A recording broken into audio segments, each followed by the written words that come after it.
قالت يا أيها الملأ أفتوني في أمري ما كنت قاطعة أمرا حتى تشهدون قالوا نحن أولو قوة وأولو بأس شديد والأمر إليك فانظري ماذا تأمرين قالت إن الملوك إذا دخلوا قرية أفسدوها وجعلوا أعزة أهلها أذلة وكذلك يفعلون وإني مرسلة إليهم بهدية فناظرة بما يرجع المرسلون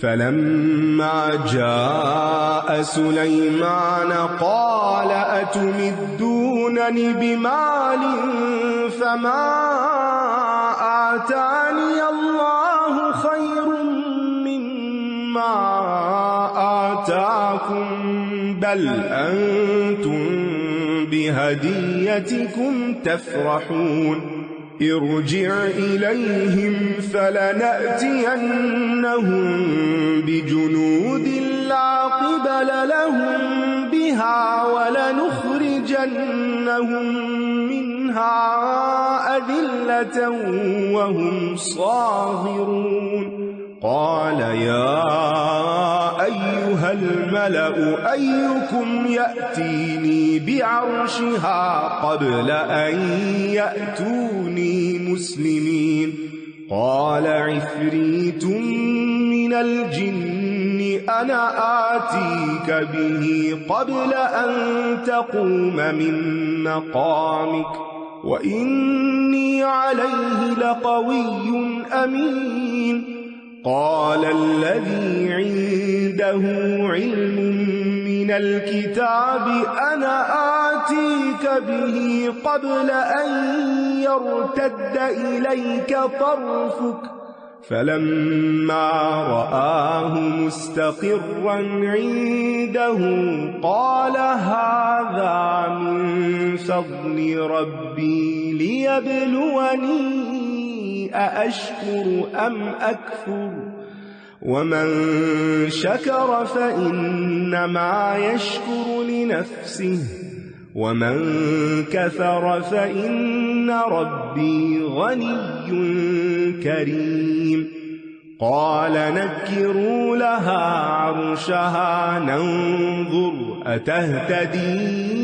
أم تكون من الذين لا يهتدون فلما جاءت قيل أهكذا عرشك قالت كأنه هو وأوتينا العلم من قبلها وكنا مسلمين وصدها ما كانت تعبد من دون الله إنها كانت من قوم كافرين قيل لها ادخل الصرح فلما رأته حسبته لجة وكشفت عن ساقيها قال إنه صرح ممرد من